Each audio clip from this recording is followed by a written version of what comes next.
നമസ്കാരം. Raf talks ഫുട്ബോളിലേക്ക് ഏവർക്കും സ്വാഗതം. ഈ സമ്മർ ട്രാൻസ്ഫർ ജാലകത്തിൽ മാത്രമായി 9 സൈനിങ്ങുകളാണ് ഇംഗ്ലീഷ് പ്രീമിയർ ലീഗ് ക്ലബ്ബായ ചെൽസി ഇതുവരെ നടത്തിയിട്ടുള്ളത്.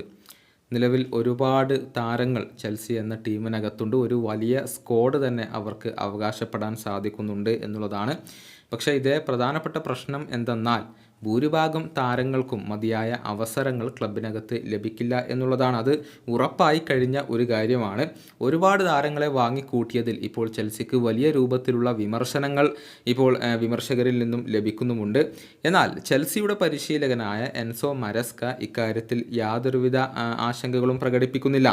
അതായത് 21 താരങ്ങളെ മാത്രമാണ് താൻ പരിഗണിക്കുന്നത് എന്നുള്ള കാര്യം ചെൽസിയുടെ പരിശീലകൻ തന്നെ ഇപ്പോൾ തുറന്നു പറഞ്ഞിട്ടുണ്ട്. സ്റ്റെർലിങ്ങിനും അതുപോലെ തന്നെ ചിൽവെല്ലിനും ക്ലബ്ബ് വിടാമെന്നും ഇദ്ദേഹം അറിയിച്ചിട്ടുണ്ട്. ചെൽസി പരിശീലകൻ എൻസോ മരസ്കയുടെ വാക്കുകൾ ഇങ്ങനെയാണ്: ഞാൻ 42 താരങ്ങളുമായല്ല വർക്ക് ചെയ്യുന്നത്, മറിച്ച് 21 താരങ്ങളുമായാണ്. ബാക്കി വരുന്ന 15 അല്ലെങ്കിൽ 20 താരങ്ങൾ മാറി നിന്നാണ് ട്രെയിനിങ് നടത്തുന്നത്. ഞാൻ അവരെ പരിഗണിക്കുന്നു പോലുമില്ല. പുറത്തു നിന്ന് കാണുന്ന പോലെ ഇവിടെ അങ്ങനെ കുഴപ്പങ്ങൾ ഒന്നുമില്ല. താരങ്ങൾക്ക് വേണമെങ്കിൽ 20 വർഷത്തെ കരാറൊക്കെ ഉണ്ടായിരിക്കാം, എന്നാൽ ഞാനത് മൈൻഡ് ചെയ്യുന്നില്ല. ഇനിയും പുതിയ താരങ്ങൾ വന്നേക്കാം, പല താരങ്ങളും ക്ലബ്ബ് വിട്ടേക്കാം, അതൊക്കെ അതിൻ്റെ മുറക്ക് അവിടെ നടക്കും. കോൺട്രാക്റ്റുകളെപ്പറ്റി ചിന്തിക്കൽ എൻ്റെ ജോലിയല്ല. ടീമിന് അനുയോജ്യമായ തീരുമാനങ്ങൾ എടുക്കാൻ വേണ്ടിയാണ് ഞാൻ ഇവിടെയുള്ളത്. ഞാൻ സത്യസന്ധമായി കുറച്ച് കാര്യങ്ങൾ പറയാം. ഇത്തവണ മിനിറ്റുകൾ ലഭിക്കാൻ ബുദ്ധിമുട്ടും എന്ന് ഞാൻ സ്റ്റെർലിങ്ങിനോട് നേരത്തെ തന്നെ തുറന്നു പറഞ്ഞിട്ടുണ്ട്.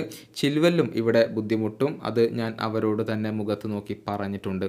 ഇതാണ് ചെൽസിയുടെ പരിശീലകൻ ഇപ്പോൾ പറഞ്ഞിട്ടുള്ളത്. അതായത് സ്ക്വാഡിലെ പല താരങ്ങളെയും ഇപ്പോൾ ക്ലബ്ബ് പരിഗണിക്കുന്നു പോലുമില്ല എന്നാണ് പരിശീലകൻ വ്യക്തമാക്കിയിട്ടുള്ളത്.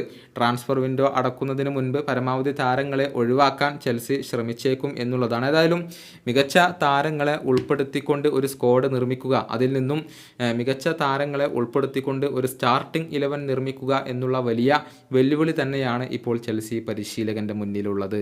ഈ വീഡിയോയുടെ അവസാനിപ്പിക്കുന്നു. കാണാം.